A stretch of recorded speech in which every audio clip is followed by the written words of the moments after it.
Bonjour à tous, Nature TV est aujourd'hui au salon Destination Nature à Paris et c'est une évidence pour Nature TV d'être là aujourd'hui. Alors on va essayer de trouver des exposants qui s'intéressent essentiellement à la découverte de la nature et de la biodiversité. Donc Excursia, c'est une agence de voyage naturaliste et scientifique qui se situe sur Nantes.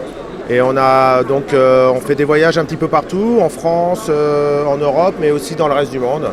Et on a un partenariat depuis plus de 4 ans avec la Ligue pour la protection des oiseaux. On propose des séjours ornithologiques faits par des salariés de la LPO. Alors les grandes destinations en France vont être les destinations comme le Luberon, le Verdon. On va avoir la Brenne. Et après, depuis 2 ans, on va à l'étranger. Des séjours en Arizona ou en Inde avec Julien Gonin de la LPO Charente-Maritime, mais aussi avec Philippe Dubois à Madère. On prend que des guides qui sont soit des ornithos, soit des vulcanologues, soit des géologues. C'est que des guides spécialisés. C'est ça qui fait la force de notre entreprise. Alors nos prochains séjours pour la France où il reste des places, on va avoir le séjour avec la LPO PACA dans le Var. On va avoir un séjour aussi dans l'Hérault au mois de mai, il va rester quelques places. Quelles sont les espèces qu'on peut voir là-bas? Alors ça va être tous les oiseaux marins, les oiseaux de Méditerranée qui vont être possibles d'être visibles sur l'Hérault. Après on va avoir avec les rapaces, on va pouvoir aller dans l'Aveyron, au niveau des Grands Causses avec la LPO Aveyron.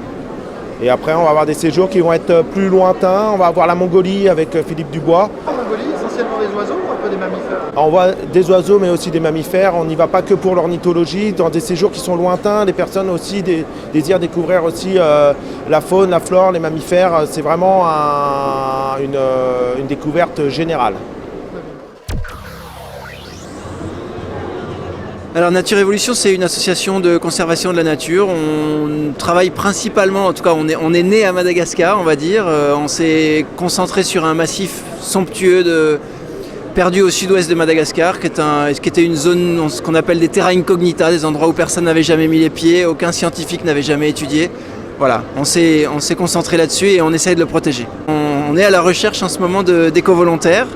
Alors qu'est-ce que c'est un éco-volontaire? C'est en gros quelqu'un qui vient découvrir le Macaï comme il le ferait avec un tour opérateur normal. Il va faire du trekking, il va faire un peu de canyoning, un peu d'exploration, il va voir des très beaux animaux. Mais en plus de ça, il va contribuer à nos actions locales qu'on mène avec les populations locales dans les villages. Donc ça peut être construire une école, ça peut être replanter des arbres, ça peut être faire un suivi de population de lémuriens, ça peut être etc. Voilà, on a tout un tas d'actions qu'on mène en parallèle pour essayer de protéger cette zone. Et alors, là on est vraiment sous les tropiques quand on va dans le Macaï, donc on a tout un tas d'espèces assez fascinantes, que ce soit au niveau des batraciens, au niveau des serpents, au niveau des lémuriens évidemment, le lémurien qui est quand même l'emblème de Madagascar.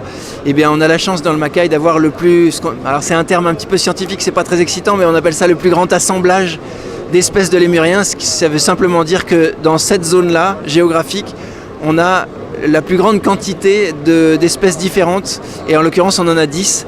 Donc pour ceux qui aiment les lémuriens, c'est l'endroit où il faut aller. Mais le but d'un parc national n'est pas d'organiser des séjours au sens voyage organisé. Alors bien évidemment, vous pouvez organiser votre propre séjour avec toute la documentation qu'on peut vous mettre à disposition.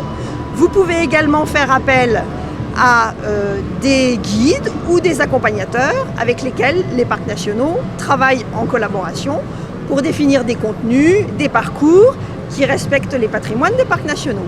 Et ces guides, ces accompagnateurs, en fait, ils sont estampillés par les parcs nationaux à travers une marque qu'on a mis en place au mois de juillet qui s'appelle Esprit Parc National. Une marque qu'on essaye de développer dans tous les parcs sur des sorties, des hébergements et bientôt, en principe pour cet automne, il y aura des séjours organisés qui seront marqués Parc National.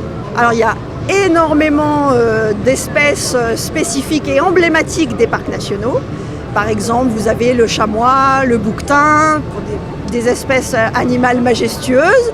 Vous avez le gypaète barbu, puis après vous avez des espèces qui sont beaucoup plus petites, des insectes, etc. On va aux Pyrénées? Allez, c'est parti. On peut venir aussi dans les Pyrénées pour voir des bouquetins.